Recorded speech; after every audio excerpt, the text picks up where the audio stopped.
Good morning. It's Sunday, March 9th, and this is the Georgia Gang. I'm Russ Spencer in for Lori Geary.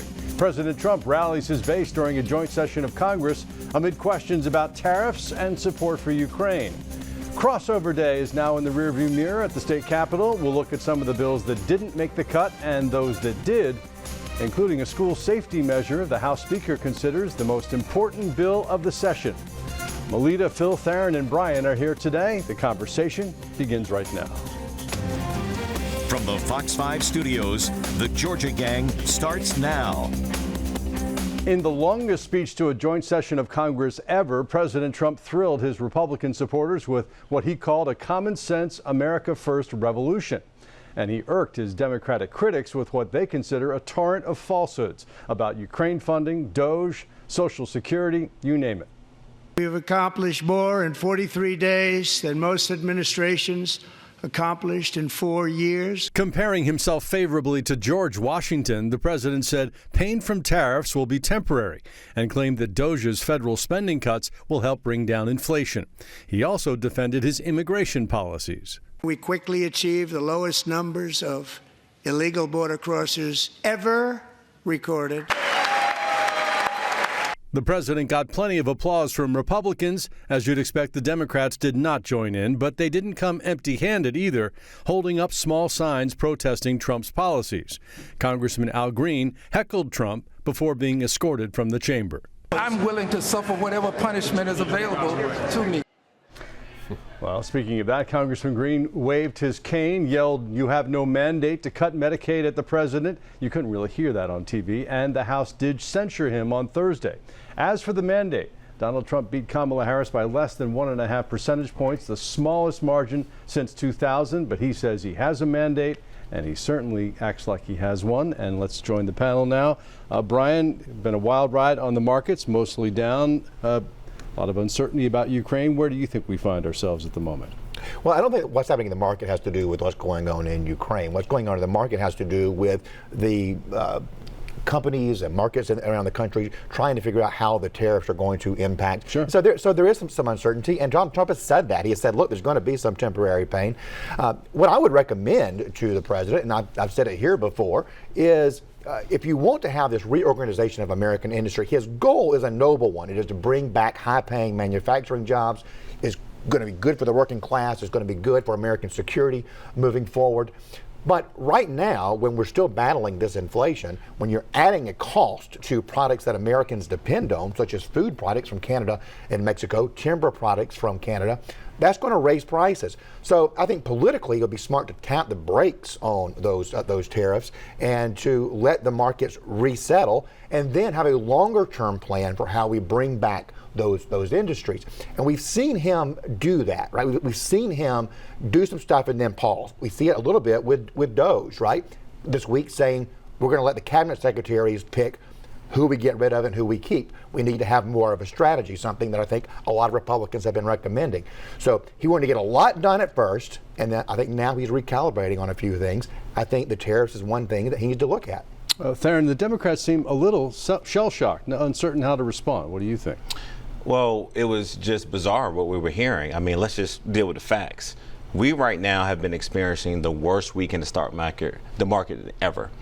We have lost more jobs in this country since July of 2020. We all remember what was going on in 2020. We had a deadly pandemic. We're roughly, so there's layoffs that these corporations are doing because this president has now blinked twice when it came to the tariffs. He came out and said he's going to put all these tariffs on Mexico and Canada. He blinked the first time. Second time he comes out, and now they start to push back, and they start to say, okay, you know what? If you're going to do this to us, we're going to start taking your products off our shelves. And so he is basically not doing what he said he was going to do, Russ. He promised that he was going to do two things. He was going to deal with inflation, he was going to end the war in Ukraine on day one, and he was going to deal with the immigration problem, right? So the immigration, give him a little credit on that. He's trying. The economy, he is failing the American people. 180 layoffs, stock market, we all seen the headlines. And the reason you're seeing this panic from the public, Russ, is because none of them believe that Donald Trump knows what he's doing. These were his words when he was interviewed this week. Do you care about what's going on in the stock market? His response was, I am not looking at the stock market. These were the president's words. So I not only believe that he's not looking at the stock market, he's not dealing with the issue of inflation. The eggs are still high. bacon is still high. We have no support with our world allies because he embarrasses Mr. Zelensky when he comes to the White House. And he is talking about cutting Medicaid and cutting Social Security. And these are all things that many Americans, particularly our senior citizens, depend heavily on. So that's what's going on. So it's not that we didn't have a response. And I want to say this, Russ. I thought the lady who gave the response to the joint session, it was a Senator very, Slotkin? very middle of the road message. So let's not let that be, sort of glossed over with Al Green, who I respect, who got censured, who yelled at the president during his speech, and all the other things that Republicans want you to believe. There was a middle America, middle moderate Democratic message in response to the president's joint address. All right, Phil, your response is, and I know you have some thoughts about how the Democrats responded and didn't respond on Tuesday night. I do, but I want to take a little issue with the opening on the mandate. That certainly is a mandate. When you think about over 20 years, the Republicans never won a popular vote in the presidential race. When you think that Trump won all 7 swing states, that the liberal pundits thought that he never would, and when you see the highest number of African Americans and Asians along with blue-collar voters, the Republican Party clearly is on the rise. It clearly is a mandate, and the Democrats better wake up, and if they don't, they'll continue to lose.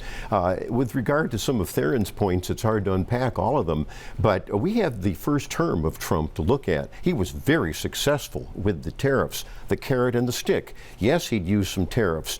Then he would pull them back. He would get concessions. You're seeing that already. We're getting some cooperation from Mexico and Canada just as we're taping right now because of, and the one thing Biden did keep, which is laughable but great, it was the tariffs on China, which worked into the first term. China was kept in control by Trump. Trump is also the peacemaker here in Ukraine. I didn't hear any solutions. Theron really didn't give any solutions. He just attacks, which is fine. The opposition party can do that, but you're just spinning your wheels. With regard to the eggs, I have to laugh at that. You know, the Biden administration supervised the killing of 1 million of chickens. And, you know, we're in, what, 40-some days of a new president? You've got to give him some credit here for trying to cut the size of waste in government. I don't know if the Democrats are even in favor of that, but they should be.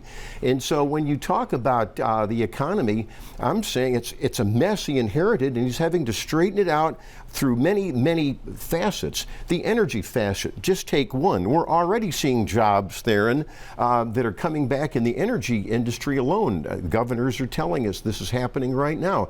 And that's going to lower prices. You'll see that probably in 6 months. You'll be eating your words. All right, let's let Melita in here, and then we'll get back to Theron. Well, your Republican math on the mandate is very interesting, Phil. But let's look at some other math. There are the $880 billion in tax in cuts to Medicaid program. There are 2 million Georgians who rely upon Medicaid for health care. And the Republican congressmen who are lining up in favor of the Trump agenda all have more, with the exception of Rich McCormick, who has a richer district. The rest of them all have at least 100,000 or more constituents who are on Medicaid in their districts, and the impacts for each of those districts range from $1 billion to $2 billion. So that means hospitals will close, that means people will die when these Medicaid cuts go into effect. Let's also look at the Veterans Affairs. Everybody's touting these cuts to the VA. But you know, Georgia has 630,000 veterans. Our economy in Georgia relies heavily on the military. And so those cuts to the VA that the president is proposing, that former Congressman Mike Collins of Georgia is proposing for his department, are going to hurt a lot of people. And one of the ways it will hurt people is that veterans already have a very high suicide rate. You cut out all these jobs from the VA, you're going to increase the suicide rate amongst veterans. All right, Theron. I agree quickly with everything that Melita said, and thank you so much for bringing up the veterans. And being the only veteran on this panel, you should be outraged of what's going on with the cuts. We're looking at about 87,000 cuts in the VA, and many of these women and men are veterans themselves. But well, some of this is fact. Since you've attacked me, I'm going to defend Doug Collins, who's the secretary. Phil, we are, the benefits are not the benefits. Well, you're criticizing the veterans. You name me. Well, you know, Continue with your myth. No, you're not going to tell me to continue. I'm going to Continue with your myth. because I listened to you and I never cut you off. No, you just criticized me. No. Because go ahead. you know how debate works. If you name me and you use my name, if my name come out of your mouth, I have a right to defend myself. Real quickly, Russ. Men lie, women lie, Phil lie, numbers don't lie. The numbers are this. We have lost 180,000 jobs just last month in this country because Phil knows this. You have employers and CEOs running to the White House and asking Elon and the president, because you got to say them together, this bromance is real. What are you all doing? We're having to lay off workers. The second thing that's happening right now is that there is no plan to deal with the issue of inflation and these tariffs. And B-Rob knows this, is that this whole, we're doing this to get concessions. No one is conceding. They're laughing at us, and it's driving up the market, and middle-class Americans are suffering right now because this president, who, by the way, again, said he does not pay attention to the market. Okay, we're almost out of time here, but I'm going to give you the last word. Well, thank you, because as a veteran and proud of it, and I know Doug Collins very well, the VA secretary, the benefits are not going to be hurt. And it was Donald Trump that allowed veterans to get out of a bureaucratic VA system that still needs to be fixed to get to their own doctors. And so I don't believe there's going to be any serious cuts. There's fat in every agency. And so I think you've completely over-exaggerated what's going on with our veterans. All right. Gentlemen, lady, thank you very much. Appreciate it. We're going to talk about crossover day when we come back. Have a question or comment for the Georgia Gang? Email them at georgiagang@foxtv.com. Governor Kemp signed the amended 2025 budget on crossover day Thursday at the state capitol with almost $900 million for Hurricane Helene relief, another $1 billion in refunds for Georgia taxpayers. The House expected to unveil its 2026 budget soon, perhaps as early as this week. Now, two of the bills that did not make it, an effort to let Georgians vote on a constitutional amendment to allow mobile sports betting, and one to withhold funding from public schools and colleges that promote diversity, equity, and inclusion. Brian, let's get back to you. What are your big takeaways from crossover day? Well, promises kept from Republicans at the Gold Dome when it comes to the budget. Hurricane Helene relief was a major part of that supplemental budget that was signed into law. Georgians will once again be getting a deposit directly into their bank accounts as the Republicans keep their word to return any excess funds back to those who earned it to begin with. And we also have got a tax cut bill that has passed that's going to lower our the rate of our income tax for every single Georgian who has a job. Of course, school funding has passed. This was a major priority for Speaker Burns. He says it's the most important legislation.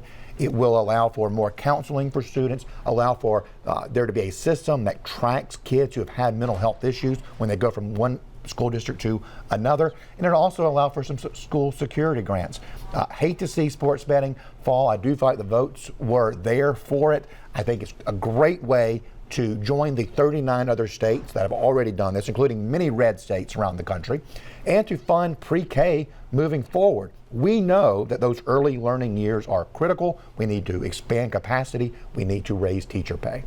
Crossover day, one of the biggest days at the state capitol, of course. Melita, what's your takeaway? Well, I think it was very interesting that the House unanimously passed and then gave a standing ovation to a bill which will make it easier for intellectually disabled people to avoid the death penalty. Georgia was one of the few states that had such a high standard for that, and now we're more in compliance with the rest of the nation. And as a former reporter who covered death penalty cases, this was much needed legislation. I think it's also interesting that the Senate passed a bill which, the Republicans typically want to have home rule, local control. But the Senate passed a bill which allows anyone cited under a Savannah statute, which imposes a $1,000 fine for leaving guns in an unlocked vehicle, to now sue the city of Savannah for up to $50,000. So we'll see how that fares in the House with Republicans who like home rule. All right, let's talk about some specifics. The state House passed a sweeping school security bill this week aimed at increasing safety on Georgia school campuses following last year's deadly shooting at Appalachia High School in Winder. House Bill 268 would allow students to anonymously report possible threats to law enforcement, make it easier to track students when they transfer school systems, also provide $50 million for school security upgrades. Phil, I'm interested in your thoughts about this. The House Speaker, John Burns, says he thinks this is perhaps the most important thing in the entire session. Well, he was right, and he took an early lead on that, and there's a lot of bipartisan support for this. Brian alluded to some of this a minute ago. I think the mental health component is very important, and for the first time, the bill reads, "You shall have mental health consulting and funding," and so I think that's a historic moment right there. Does it go far enough, Theron? Look, the Speaker is to be commended, and his Chief of Staff, who, by the way, I know Brian, I said this, Terry England, I hope you're getting well, my brother. Chris Riley stepped in. This was a big issue for the Speaker. It goes farther than we've ever gone before. Of course, we got to have a conversation about safe storage. We also got to talk about having a trained, armed police resource officer in every single school in our state, including elementary schools. But I was very happy to see that this passed, and it will be debated over in the Senate. But real quick, one thing that I want to mention, and there's a lot of bills I can mention that didn't pass, but I'm glad that the DEI bill, I think this was Senate Bill 120, this would have basically eliminated funding to public schools, K through 12, any schools who push DEI programs. Right. Shout out to all the Democrats and Republicans, few of them, not a lot, and the people who came down to the Capitol to protest this bill. Everyone stepped up. That would have been a terrible bill for this state. Okay. The Republican-led state Senate passed a religious freedom bill this week. It passed over the objection of Democrats who say it would allow people to use their religion as a free pass to discriminate. Supporters say the bill would give people of faith basic religious protections at the state and local level. This is something that they've been trying for a long time. Brian, as you know, you worked for Governor Deal. He vetoed legislation that wasn't too different from this. Times have changed remarkably since 2016 when that bill was vetoed. It's a very different environment today. There's a lot of social justice movement, a lot of things that happened post-2020, post-George Floyd. And I think you're seeing a bit of a backlash to some of the overreach that happened during those years. You're certainly seeing public support for what President Trump is trying to do in eliminating some of these DEI programs in federal agencies, and you're seeing a push here on the state level to do that as well. The public largely supports those things. So this is a part of the backlash. It's a very different environment. You're not going to see the business community come out against this as strongly as it did 9 years ago. Now, they will say, we don't need this. This is protected by the First Amendment. This is overreach. It sends the wrong signal about what's happening in Georgia. But at the end of the day, they're not going to die on that hill in this environment. We will see if the House makes it a priority going into these last 12 days of the session. All right, Brian, thank you. It certainly looks like Lucy McBath is going to run for governor. We'll talk about that and the governor's race in general when we come back. Join the discussion on the Georgia Gang Facebook page and watch past episodes on the Georgia Gang YouTube channel. Georgia Congresswoman Lucy McBath has taken a first step toward a run for governor, the first Democrat to launch an exploratory committee. The 6th District Congresswoman has survived 2 Republican efforts to redraw her out of Congress and become a prominent gun control advocate, inspired by the shooting death of her son, Jordan. Theron, we've got 2 Democratic U.S. senators, but it's been a long time since Roy Barnes, since we've had a Democrat as governor. Would she be a strong candidate, do you think? Well, I was thinking about this, Russ, and I'm going to age myself here, but back me up on this, Melita. I think the last time we've had a statewide sort of ticket that was consisting of women who were in elective office was Kathy Cox as our Secretary of State.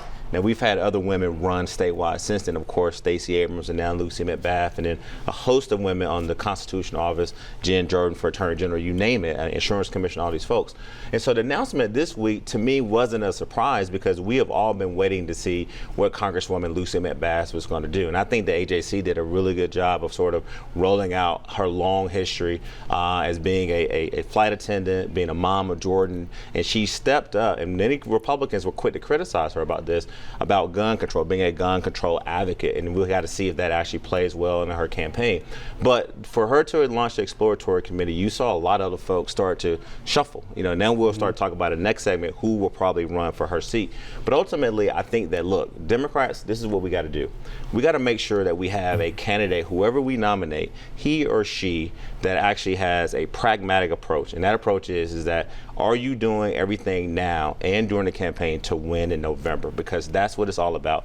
will we nominate the best person that can actually defeat a Republican in November 2026? But you'll have some other names coming very soon that will be announcing for governor. Yeah, she would need obviously some Republican votes to win, Phil. And she crossed the line and the party line and voted for the Laken-Riley Act. Would she be a strong candidate, do you think? Well, I think just several weeks ago, Theron and I agreed that the Democrat Party statewide and nationally has to go to the center.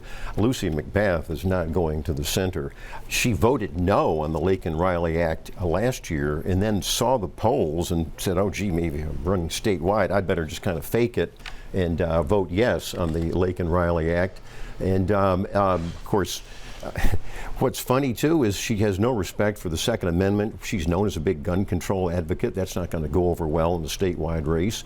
And also, she isn't in favor of apparently trans males and female sports. That's not going to go over in the statewide race.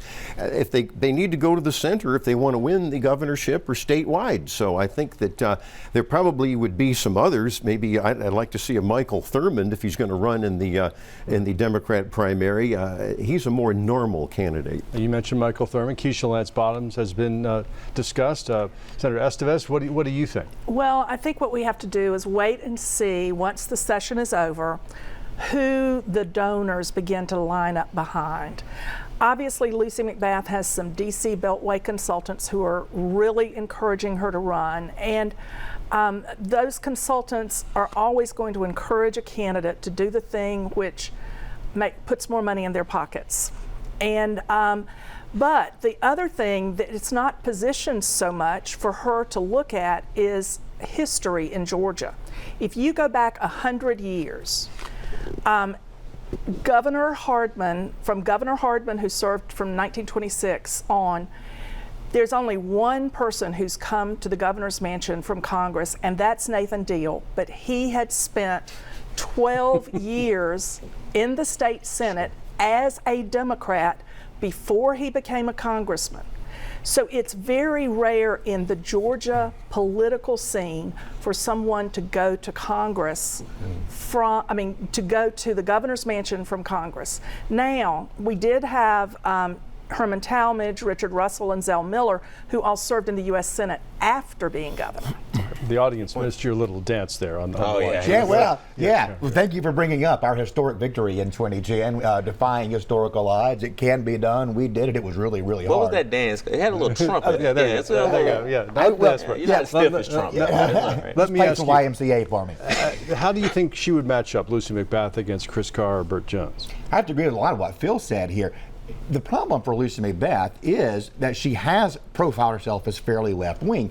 Look no further than when she was paired with former Congresswoman Bordeaux, a very moderate Democrat who was very focused on fiscal responsibility. All these left-wing groups dumped millions of dollars onto the head of Bordeaux in favor of Lucy McBath because they know what product they're buying, somebody who agrees with them. McBath has got to diversify her portfolio a bit in that what she's known for is gun control. Phil was right. That is not a winner in a statewide race in Georgia. So she is known for one thing. And her story is compelling. But the thing is, we've heard the story since she's been in office. That goes back to 2018. She's got to move beyond that profile and be known as somebody with a vision on issues of importance to Georgians. I think she's got some political talent. I've watched her on TV. She's got some charisma. Being a black woman is an advantage in the Democratic primary. There's a mathematical advantage there. But she's got to have a message that goes far beyond what she's given us so far. Real quick, Russ, she'll have an opportunity to talk about those other issues. But let's not forget, Phil and Brian, in 2018, when Stacey Abrams lost, Lucy McBath pulled an upset. She beat an incumbent Congresswoman, Karen Handel, at that time. So she has been on the scenes for a while. So don't underestimate her. All right. Winners and losers are next. Time now for the week's winners and losers. All right, Melita, let's begin at your end of the table. Well, my winner is the Reverend Senator Kim Jackson, who's been making some compelling speeches in the last few days. But she also leaned into her original calling as an Episcopal priest on Ash Wednesday by marking the foreheads of colleagues who couldn't make it to their own churches. My loser is the Department of Defense for going back to the Fort Benning name in Columbus, and also the Department of Public Health, which is refusing to list the names of the members of the new Maternal Mortality Commission. Bill? Well, I've got two losers, the Democrat senators from Georgia, Ossoff and Warnock. They blocked a bill that would have prevented trans males from participating in female sports. It's an 80% of the American people are in favor of that ban, and yet they go against it, and they go against the majority of the people in Georgia. It shows they're not going to the center. And loser, and of course the real losers was the third grade antics we saw last Tuesday when the president gave his speech before Congress, not standing up. You know, I would criticize any Republican that didn't stand for the president of an opposition party. You respect the office. You don't have to like personally the president, but it's an outrage. All right, I'll go quickly. Pedro Cherry, huge guy here, pro-business. Brian, I work with him at the Georgia Chamber now, named Mississippi Power CEO this week. Also want to congratulate LaDon Blacknett Jones, who was named as the new attorney, Inspector General at the city of Atlanta. And also I want to make Donald Trump a loser. You know, President Zelensky may have been a man without a suit, but basically President Trump was a suit without a man this week. All right, 10 seconds. My winner is Delta, 100th anniversary. They were honored at the Capitol. My loser is Colton Moore for trying to press charges against Speaker Burns and serving his chief of staff, Kerry, while in the hospital. Thanks to all of you. We'll see you next week.